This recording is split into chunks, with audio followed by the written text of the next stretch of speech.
Well, I think especially the Southern Republican Party is pretty much stood staunch against. So let's talk about that then. Let me give you my opinion on weed, and then you tell me what you think. Okay, I have personally never smoked marijuana. All right, I go on the record, handle the Bible. I never smoked marijuana. Right, never taken any supplements that associated with it. However, I am very pro marijuana. I think there are tons of studies that show that it has medicinal benefits. I think that it can offset anxiety and other effects. And I think it also, instead of being a gateway drug, I think it can be a preventative drug to help people avoid other substances. Get off opiates. So although I have never used it and honestly just don't think I would, I think it would have an opposite effect on me than it does most people. I'm so tightly wound. But anyway, I'm pro marijuana. I think that it should be legalized and regulated. So that's my stance. What do you think? Absolutely on board. So I mentioned my military service. I got tons of buddies that have PTSD, anxiety, myself included, and they've been prescribed these concoctions from the VA. It's like 5, 10, 15 pills that they got to take every day just to function. Yeah. So I have so many friends of mine that I served with that have gotten off those 10, 15 pills just with using a plant.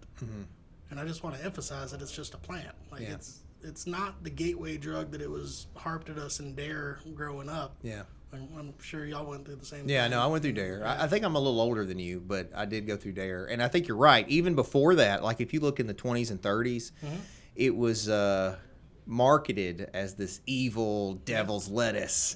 And it's going to cause the end of everything. It was like hide your children. Yeah. But, some of that's ignorance. They didn't know. They didn't have the data. But my point is, like, we have data. Yeah, we have data now. We have the opioid epidemic that we're fighting, and that's killing people.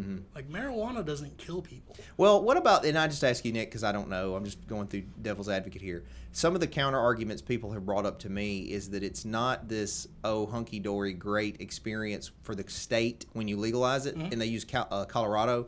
Because my understanding was, I thought that Colorado was taxing it, making tons of money on it.